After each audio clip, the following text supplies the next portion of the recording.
Alright guys, it's Tuesday afternoon after work and we're back out in the garage ready to start the next phase of the project, and that will be to get the body off. So we're just making preparations to make that happen. I've got the door braces out of storage. They're here on the floor, so we're just tapping out the holes where I've got some paint in them. So that's one of the things you need to do after you've painted a car, is go through and retap all the holes out, all your threads, clean all your threads out. So we're just doing that, and then we're going to get the masking tape and we're going to heavily mask up this area where the door bars are going to go in. Again, not really too much of an issue if I do happen to get a few marks along the way, as this area won't be seen anyway. So we'll get to work putting the door bars on. Alright guys, that wasn't too bad. Door bars are in. It's all bolted up. We've got our pickup points taped off, and we've got it a little plastic reinforcement piece over there for where the clip fits, so hopefully no scratches there. And same at the back here. So that's pretty much ready to go for liftoff. The only thing that's missing now is my engine hoist, which is at Les's shop, so we'll have to go up there tonight and grab it. And I'm going to grab the buck from the backyard. I've got a wooden buck that I'm going to sit the body up on top of. So we'll drag that from the backyard up to the garage, and we'll get that ready for liftoff. Alright guys, there's my wood buck to sit the body on. I had that in the backyard for probably 10 years, maybe longer. Never throw anything away.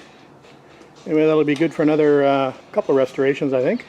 So we'll just prop the body on that. We'll probably put some padding underneath. I've got some foam pads there just underneath this, where the sills are going to rest. Or I might actually utilize a couple of old patio furniture cushions. I haven't decided yet. So ready for liftoff. Just got to wait for the engine hoist, and hopefully we'll be able to get the body off tonight, and we'll get the frame situated so we can start working on it tomorrow. But we'll see how good of a mood Les is tonight. Les is in tonight once he gets home from work. So I'll be back. Okay, Les thinks we shouldn't film this in case things go wrong, but I've got a positive attitude about the whole thing. So far we've managed not to scratch the paint. Hopefully I just didn't jinx it. Okay, so we're going to lift the body, and then we're going to move the frame outside. Then we're going to spin the body around, and we're going to put it on this wooden buck. Hopefully. Right? You want to go on the other side and put that? There we go.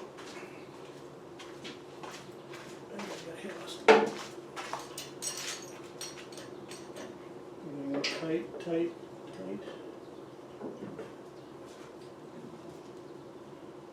Good there.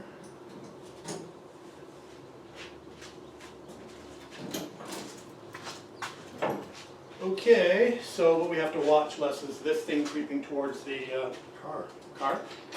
We'll put some pads there in case. Well, let's wait. We'll just keep an eye on it. I think it might be okay. Just watch the angles of those and sort of guide them as they go up. Everything look okay? Yeah. Still good? Yeah. Everything tight? Yeah. Okay.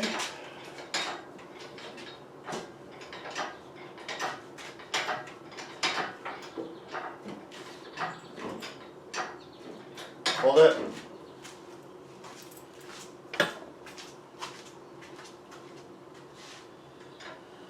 Where can we lift over here? You don't really need to. Okay. Why don't you hold this so it doesn't move? I'm wondering if you want to put a little screwdriver and lift that one corner. I don't know. No swear. No swearing. You holding this so it doesn't move in. Sorry, touch his mommy. Yep. Thank you. There you go. Hold it. So it doesn't move in.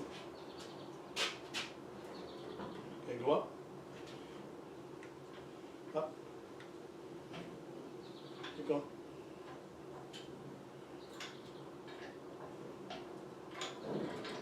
Keep going.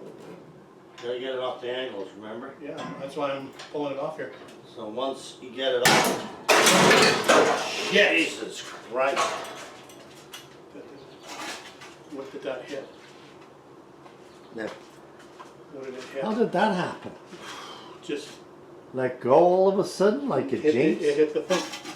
No, it was miles from there. What did it hit? Just let go, because it was over here. Left. Oh, it landed over here. So what did it actually hit? The frame or the paint? It hit down here. It scratched on the frame. So didn't hit here? Okay, jit.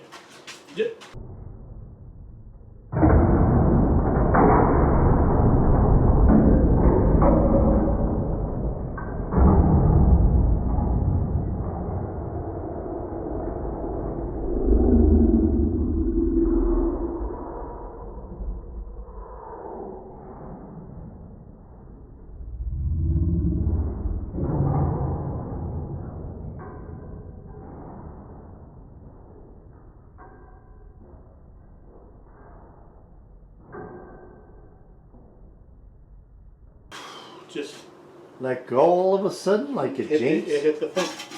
No, it was miles from there. What did it hit? Just let go, because it was over here. Left. Oh, it landed over here. So what did it actually hit? The frame or the paint? It hit down here. It scratched on the frame. So didn't hit here? Okay, jit. I've got a hold of it.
All right, just coming up to about 10 p.m. and we're out shutting down the garage. So for those of you who haven't seen this frame, there is some serious modifications done to it here on the rear, and that precipitated the use of those frame pockets for this structural member here that's been added. So this whole differential bridge area has been reinforced substantially. So it should be pretty stiff in the rear end. Everything has been boxed as far as the where the diff mounts are. So that's looking good. So obviously it needs to good cleanup. So I'm trying to decide whether I just want to send this out and get sandblasted, lightly sandblasted before I repaint it, or whether I want to go to the effort and all the work of stripping this down by hand. So that's something I'm going to ponder probably while I sleep tonight and figure out what I want to do. So it's probably about a $300 or $400 investment to get this blasted. But that might be worth my time and effort to get it done professionally. So we'll make that decision by tomorrow. And if you see me out here with a angle grinder and a wire brush and flap discs, etc., then you know what my decision is. we'll save the money and put it towards some other part of the project. All right, guys, that's it for tonight. We'll upload this so you can see where I'm at, and we'll get out here tomorrow. First thing we're going to do is cover the car up. Probably put some polyplastic over it, something that's breathable, and we'll put a proper car cover over it as well, and protect that as best as we can until we can get back to it. So, all right, guys, that's it for tonight. We'll talk to you later.